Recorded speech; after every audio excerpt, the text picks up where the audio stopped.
Micro finance ಹಾವಳಿಗೆ ಇಲ್ಲಿಯವರೆಗೂ ರಾಜ್ಯದಲ್ಲಿ 13 ಜನ ಬಲಿಯಾಗಿದ್ದಾರೆ. ಎಚ್ಚೆತ್ತುಕೊಂಡಂತ ಸರ್ಕಾರ ಕಾನೂನು ತರೋದಕ್ಕೆ ಮುಂದಾಗಿದ್ದಾರೆ. ಹೊಸ ಕಾನೂನು ತರೋದು ನಿಕ್ಕಿಯಾಗಿದೆ. ಇವತ್ತು ಸಿಎಂ ಸಿದ್ದರಾಮಯ್ಯ ಅವರ ನೇತೃತ್ವದಲ್ಲಿ ಸಂಪುಟ ಸಭೆ ನಡೆಯುತ್ತೆ. ಈ ಸಭೆಯಲ್ಲಿ ಸುಗ್ರೀವಾಜ್ಞೆ ಮೂಲಕ ಕಾಯ್ದೆಯನ್ನ ಜಾರಿ ಮಾಡುವ ಬಗ್ಗೆ ತೀರ್ಮಾನ ತೆಗೆದುಕೊಳ್ಳಲಾಗುತ್ತೆ ಅಂತ ಹೇಳಲಾಗ್ತಾ ಇದೆ. ಜೈಲು ಶಿಕ್ಷೆ ಫಿಕ್ಸ್ ಅನ್ನೋದು ಕೂಡ ಗೊತ್ತಾಗ್ತಾ ಇದೆ.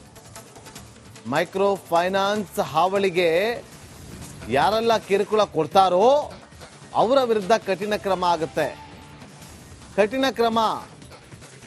ಇವತ್ತು ಸಂಪುಟ ಸಭೆಯಲ್ಲಿ ಒಂದು ಮಹತ್ವದ ನಿರ್ಣಯವನ್ನ ತೆಗೆದುಕೊಳ್ಳೋ ಸಾಧ್ಯತೆ ಕಂಡು ಬರ್ತಾ ಇದೆ. ಇನ್ನು ಕೆಲವೇ ಕ್ಷಣಗಳಲ್ಲಿ ಸಿಎಂ ನೇತೃತ್ವದಲ್ಲಿ ಸಭೆ ನಡೆಯುತ್ತೆ, ಸಂಪುಟ ಸಭೆ. ಆ ಸಂಪುಟ ಸಭೆಯಲ್ಲಿ ಸುಗ್ರೀವಾಜ್ಞೆ ಮೂಲಕ ಕಾಯ್ದೆ ಜಾರಿ ಬಗ್ಗೆ ತೀರ್ಮಾನವನ್ನ ತೆಗೆದುಕೊಳ್ಳುವ ಸಾಧ್ಯತೆ ಕಂಡು ಬರ್ತಾ ಇದೆ. ಇಲ್ಲಿಯವರೆಗೂ 13 ಜನ ಮೃತಪಟ್ಟಿದ್ದಾರೆ, 13 ಜನ ಬಲಿಯಾಗಿದ್ದಾರೆ ಮೈಕ್ರೋ ಫೈನಾನ್ಸ್ ಹಾವಳಿಯಿಂದಾಗಿ. ಊರಿಗೂರೇ ಖಾಲಿ ಮಾಡಿಕೊಂಡು ಬೇರೆ ಊರಿಗೆ ಹೋಗಿ ಅಲ್ಲಿ ಕಾಲವನ್ನ ದುಡುವಂತ ಕೆಲಸವನ್ನ ಮಾಡ್ತಿದ್ದಾರೆ. ರಾಜ್ಯ ಬಿಟ್ಟು ಬೇರೆ ರಾಜ್ಯಗಳಿಗೆ ಹೋಗ್ತಿದ್ದಾರೆ. ಯಾವಾಗ ಈ ವಿಚಾರವನ್ನ ರಿಪಬ್ಲಿಕ್ ಕನ್ನಡ ನಿರಂತರವಾಗಿ ಸುದ್ದಿಯನ್ನ ಪ್ರಸಾರ ಮಾಡ್ತಾ ಬಂತು, ತಕ್ಷಣ ಎಚ್ಚೆತ್ತುಕೊಂಡಂತ ಸರ್ಕಾರ ಅಧಿಕಾರಿಗಳ ಜೊತೆಯಲ್ಲಿ ಒಂದು ಸಭೆಯನ್ನ ನಡೆಸುತ್ತೆ, ಹೈ ವೋಲ್ಟೇಜ್ ಮೀಟಿಂಗ್ ಅನ್ನ ನಡೆಸುತ್ತೆ. ಇವತ್ತು ಸಂಪುಟ ಸಭೆ ನಡೆಯುತ್ತೆ. ಸಂಪುಟ ಸಭೆಯಲ್ಲಿ ಒಂದಷ್ಟು ತೀರ್ಮಾನಕ್ಕೆ ಬರ್ತಾರೆ.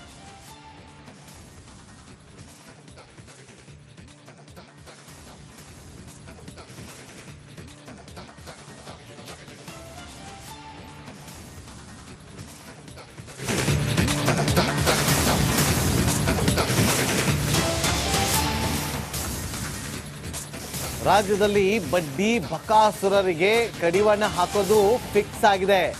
ಹೊಸ ಕಾಯ್ದೆಯಲ್ಲಿ ಹಲವು ಕಠಿಣ ಅಂಶ ಸೇರ್ಪಡೆಗೊಳ್ಳುವಂತ ಸಾಧ್ಯತೆ ಕಂಡು ಬರ್ತಾ ಇದೆ. ಅಮಾನವೀಯವಾಗಿ ವರ್ತಿಸಿದ್ರೆ ಜೈಲು ಶಿಕ್ಷೆ ಪಕ್ಕಾ ಆಗುತ್ತೆ. ದಂಡ ಜೊತೆಗೆ 3 ವರ್ಷದವರೆಗೂ ಕೂಡ ಜೈಲು ಶಿಕ್ಷೆ. ರಿಪಬ್ಲಿಕ್ ಕನ್ನಡಕ್ಕೆ ಕಾನೂನು ಸಚಿವ ಎಚ್.ಕೆ. ಪಾಟೀಲ್ ಅವರು ಎಕ್ಸ್ಕ್ಲೂಸಿವ್ ಆಗಿ ಈ ಬಗ್ಗೆ ಹೇಳಿದ್ದಾರೆ. ಇವತ್ತಿನ ಸಭೆಯಲ್ಲಿ ಸುಗ್ರೀವಾಜ್ಞೆ ತರುವ ಬಗ್ಗೆ ತೀರ್ಮಾನವನ್ನ ತೆಗೆದುಕೊಳ್ತೀವಿ ಅಂತೇಳಿ ಬೆಂಗಳೂರಲ್ಲಿ ಕಾನೂನು ಸಚಿವ ಎಚ್.ಕೆ. ಪಾಟೀಲ್ ಅವರು ರಿಪಬ್ಲಿಕ್ ಕನ್ನಡಕ್ಕೆ ಎಕ್ಸ್ಕ್ಲೂಸಿವ್ ಆಗಿ ಮಾತಾಡಿದ್ದಾರೆ. ಕೇಳಿ. ಮಹತ್ವದ ಕಾಯ್ದೆ ತರುವ ಸಂಬಂಧಪಟ್ಟಂತೆ ಏನು ಮೈಕ್ರೋ ಫೈನಾನ್ಸ್ ಕಿರುಕುಳ ತಡೆಗಟ್ಟುವ ಸಂಬಂಧಪಟ್ಟಂತೆ ಹೊಸ ಕಾಯ್ದೆನ ತರೋದಕ್ಕೆ ಸರ್ಕಾರ ಮುಂದಾಗಿದೆ. ಸಚಿವ ಸಂಪುಟ ಸಭೆಯಲ್ಲಿ ಕೂಡ ಈ ಬಗ್ಗೆ ಮಹತ್ವ ತೀರ್ಮಾನ ಬರುತ್ತೆ. ಸರ್, ಇವತ್ತು ಸಭೆ ನಡೆಸಿದ್ರಿ, ಸಚಿವ ಸಂಪುಟ ಸಭೆಯಲ್ಲಿ ತೀರ್ಮಾನ ಆಗುತ್ತಾ? ಇವತ್ತು ಸಭೆ ನಡೆಸಿದ್ದೇವೆ. ನಾನು ಗೃಹ ಸಚಿವರು ಸಭೆ ಮಾಡಿದ್ದೇವೆ. ಮೊನ್ನೆ ಮುಖ್ಯಮಂತ್ರಿಗಳು ನಮ್ಮನ್ನೆಲ್ಲ ಕರೆದು ಗಂಭೀರವಾಗಿ ಚರ್ಚೆ ಮಾಡಿದ್ದಾರೆ. ಒಂದು ರೀತಿ ಚರ್ಚೆ ಪೂರ್ಣ ಆಗ್ತಾ ಬಂದಿದೆ. ಇವತ್ತು ಸಾಯಂಕಾಲ ಮಾನ್ಯ ಮುಖ್ಯಮಂತ್ರಿಗಳನ್ನ ಭೇಟಿಯಾಗ್ತೀವಿ. ಭೇಟಿಯಾದಂಥ ಸಂದರ್ಭದಲ್ಲಿ ನಾವು ಆ ಕೆಲವು ವಿಷಯಗಳನ್ನೇನು ನಮ್ಮ ಹಂತದಲ್ಲಿ ಪೂರ್ಣ ಬಗೆಹರಿಯೋದಕ್ಕೆ ಸಾಧ್ಯ ಆಗಿಲ್ಲ, ಅದನ್ನು ಅವ್ರ ಜೊತೆ ಚರ್ಚೆ ಮಾಡಿ ಬಗೆಹರಿಸಿಕೊಂಡು ಕ್ಯಾಬಿನೆಟ್ಗೆ ನಾವು ಮಸೂದೆಯನ್ನು ತರೋದಕ್ಕೆ ನಿರ್ಣಯ ಮಾಡಿದ್ದೇವೆ. ಕ್ಯಾಬಿನೆಟ್ನಲ್ಲಿ ಪಾಸ್ ಮಾಡಿ ಅದನ್ನು ಸುಗ್ರೀವಾಜ್ಞೆ ಮಾಡಬೇಕು ಅಂತೇಳಿ ಸರ್ಕಾರ ಚಿಂತನೆ ಇದೆ. ಪೊಲೀಸ್ಗೆ ಒಂದಷ್ಟು ಬಲ ಇಲ್ಲ, ಅದನ್ನು ತರುವಂಥ ಕೆಲಸ ಒಂದಷ್ಟು ಅಂಶ. ಪೊಲೀಸರಿಗೆ ಬಲ ತರ್ತೇವೆ. ಪ್ರಿವೆನ್ಷನ್ ಆಫ್ ಕೋರ್ಷನ್ ಆ್ಯಂಡ್ ಇನ್ಹ್ಯೂಮನ್ ಟ್ರೀಟ್ಮೆಂಟ್ಸ್ಗೆ ಏನು ಮಾಡಬೇಕು, ಬಲ ಕೊಡ್ತೀವಿ. ಅದ್ರ ಜೊತೆಗೆ ಈ ಲೆಕ್ಕಾಚಾರ ಮಾಡ್ತಿರ್ತಾರಲ್ಲ, ತಪ್ಪು ಲೆಕ್ಕಾಚಾರ ಮಾಡೋದು, ಹೆಚ್ಚೆಚ್ಚು ಬಡ್ಡಿ ಹಾಕೋದು, ಇವೆಲ್ಲ ಇರ್ತಾವಲ್ಲ, ಅವುಗಳನ್ನು ಹೇಗೆ ನಿಗ್ರಹಿಸ್ಬೋದು ಅಂತ ನೋಡ್ತಾ ಇದ್ದೀವಿ. ಜೈಲು ಶಿಕ್ಷೆ ಆ ಥರದ್ದು ಏನಾದರೂ ಕೂಡ ಮೆನ್ಷನ್ ಆಗಿತ್ತು ಸರ್? ಸಹಜವಾಗಿ ಕೋರ್ಸಿವ್ ಇನ್ಹ್ಯೂಮನ್ ಆ್ಯಕ್ಟನ್ನು ಯಾರು ಮಾಡ್ತಾರೆ ಅವ್ರಿಗೆ ಜೈಲು ಇರ್ತದೆ, ಶಿಕ್ಷಣ ಇರ್ತದೆ. ಇಂದು ಸಚಿವ ಸಂಪುಟ ಸಭೆಯಲ್ಲಿ ಈ ಬಗ್ಗೆ ಮಹತ್ವದ ಕಾಯ್ದೆ ತರುವಂಥದ್ದು ಏನು ಮೈಕ್ರೋ ಫೈನಾನ್ಸ್ ಕಿರುಕುಳದಿಂದ ಸಂಬಂಧಪಟ್ಟಂತೆ ಯಾರೆಲ್ಲ ಸಫರ್ ಆಗ್ತಾರೆ ಅದಕ್ಕೆ ಸಂಬಂಧಪಟ್ಟಂತೆ ಕಾನೂನು ವಿರುದ್ಧ ಯಾರಾದರೂ ಕೂಡ ಹೋದರೆ ಜೈಲು ಶಿಕ್ಷೆ ಕೂಡ ಏನು ನಮೂದಿಸಿರುವಂಥದ್ದು. ಇಂದು ಸಚಿವ ಸಂಪುಟ ಸಭೆಯ ಬಳಿಕ ಸುಗ್ರೀವಾಜ್ಞೆ ಹೊರಬೀಳುವಂಥ ಸಾಧ್ಯತೆ ಇರುವಂಥದ್ದು. Camera person Sadashiva Vijaya Jonal, republic TV, Bengaluru. Micro finance ಹಾವಳಿಗೆ ಇಲ್ಲಿಯವರೆಗೂ ರಾಜ್ಯದಲ್ಲಿ 13 ಜನ ಬಲಿಯಾಗಿದ್ದಾರೆ. ಎಚ್ಚೆತ್ಕೊಂಡಂತ ಸರ್ಕಾರ ಕಾನೂನು ತರೋದಕ್ಕೆ ಮುಂದಾಗಿದ್ದಾರೆ. ಹೊಸ ಕಾನೂನು ತರೋದು ನಿಕ್ಕಿ ಆಗಿದೆ. ಇವತ್ತು ಸಿಎಂ ಸಿದ್ದರಾಮಯ್ಯವರ ನೇತೃತ್ವದಲ್ಲಿ ಸಂಪುಟ ಸಭೆ ನಡೆಯುತ್ತೆ. ಈ ಸಭೆಯಲ್ಲಿ ಸುಗ್ರೀವಾಜ್ಞೆ ಮೂಲಕ ಕಾಯ್ದೆಯನ್ನ ಜಾರಿ ಮಾಡುವ ಬಗ್ಗೆ ತೀರ್ಮಾನ ತೆಗೆದುಕೊಳ್ಳಲಾಗುತ್ತೆ ಅಂತ ಹೇಳಲಾಗ್ತಾ ಇದೆ.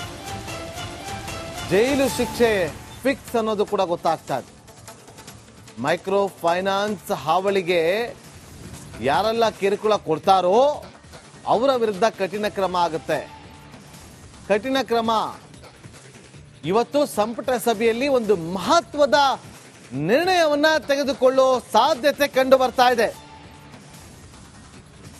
ಇನ್ನು ಕೆಲವೇ ಕ್ಷಣಗಳಲ್ಲಿ ಸಿಎಂ ನೇತೃತ್ವದಲ್ಲಿ ಸಭೆ ನಡೆಯುತ್ತೆ, ಸಂಪುಟ ಸಭೆ. ಆ ಸಂಪುಟ ಸಭೆಯಲ್ಲಿ ಸುಗ್ರೀವಾಜ್ಞೆ ಮೂಲಕ ಕಾಯ್ದೆ ಜಾರಿ ಬಗ್ಗೆ ತೀರ್ಮಾನವನ್ನ ತೆಗೆದುಕೊಳ್ಳುವ ಸಾಧ್ಯತೆ ಕಂಡು ಬರ್ತಾ ಇದೆ.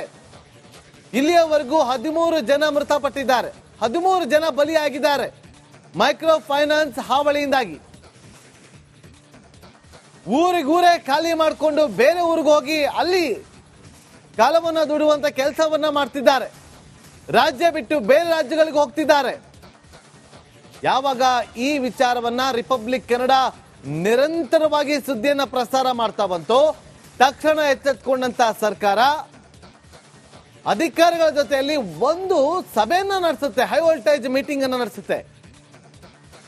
ಇವತ್ತು ಸಂಪುಟ ಸಭೆ ನಡೆಯುತ್ತೆ. ಸಂಪುಟ ಸಭೆಯಲ್ಲಿ ಒಂದಷ್ಟು ತೀರ್ಮಾನಕ್ಕೆ ಬರ್ತಾರೆ.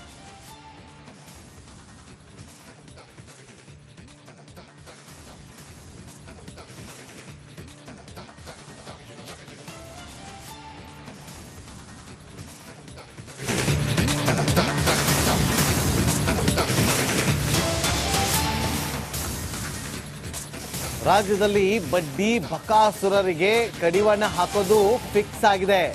ಹೊಸ ಕಾಯ್ದೆಯಲ್ಲಿ ಹಲವು ಕಠಿಣ ಅಂಶ ಸೇರ್ಪಡೆಗೊಳ್ಳುವಂತ ಸಾಧ್ಯತೆ ಕಂಡು ಬರ್ತಾ ಇದೆ. ಅಮಾನವೀಯವಾಗಿ ವರ್ತಿಸಿದ್ರೆ ಜೈಲು ಶಿಕ್ಷೆ ಪಕ್ಕ ಆಗುತ್ತೆ. ದಂಡ ಜೊತೆಗೆ 3 ವರ್ಷದವರೆಗೂ ಕೂಡ ಜೈಲು ಶಿಕ್ಷೆ. ರಿಪಬ್ಲಿಕ್ ಕನ್ನಡಕ್ಕೆ ಕಾನೂನು ಸಚಿವ ಎಚ್ ಕೆ ಪಾಟೀಲ್ ಅವರು ಎಕ್ಸ್ಕ್ಲೂಸಿವ್ ಆಗಿ ಈ ಬಗ್ಗೆ ಹೇಳಿದ್ದಾರೆ.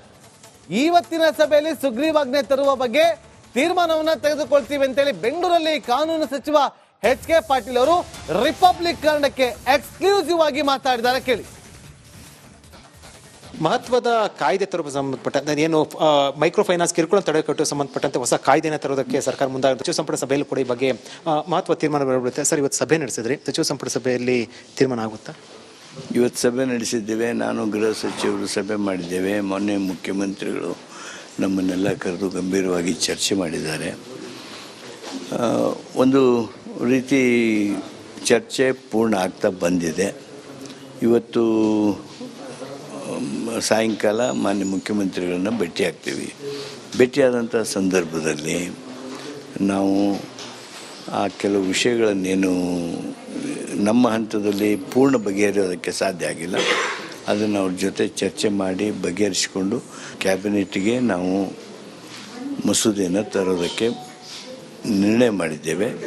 ಕ್ಯಾಬಿನೆಟ್ನಲ್ಲಿ ಪಾಸ್ ಮಾಡಿ ಅದನ್ನು ಸುಗ್ರೀವಾಜ್ಞೆ ಮಾಡಬೇಕು ಅಂತೇಳಿ ಸರ್ಕಾರ ಚಿಂತನೆ ಇದೆ. ಪೊಲೀಸ್ಗೆ ಒಂದಷ್ಟು ಬಲ ಇಲ್ಲ, ಅದನ್ನು ತರುವಂಥ ಕೆಲಸ ಒಂದಷ್ಟು ಅಂಶ. ಪೊಲೀಸರಿಗೆ ಬಲ ತರ್ತೇವೆ.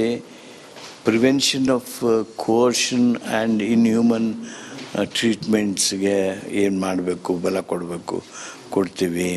ಅದ್ರ ಜೊತೆಗೆ ಈ ಲೆಕ್ಕಾಚಾರ ಮಾಡ್ತಿರ್ತಾರಲ್ಲ, ತಪ್ಪು ಲೆಕ್ಕಾಚಾರ ಮಾಡೋದು, ಹೆಚ್ಚೆಚ್ಚು ಬಡ್ಡಿ ಹಾಕೋದು, ಇವೆಲ್ಲ ಇರ್ತಾವಲ್ಲ, ಅವುಗಳನ್ನು ಹೇಗೆ ನಿಗ್ರಹಿಸ್ಬೋದು ಅಂತ ನೋಡ್ತಾ ಇದ್ದೀವಿ. ಜೈಲು ಶಿಕ್ಷೆ ಆ ಥರದ್ದು ಏನಾದರೂ ಕೂಡ ಮೆನ್ಷನ್ ಆಗಿತ್ತು ಸರ್? ಸಹಜವಾಗಿ ಕೋರ್ಸಿವ್ ಇನ್ಹ್ಯೂಮನ್ ಆ್ಯಕ್ಟನ್ನು ಯಾರು ಮಾಡ್ತಾರೆ ಅವ್ರಿಗೆ ಜೈಲು ಇರ್ತದೆ, ಶಿಕ್ಷೆನೂ ಇರ್ತದೆ.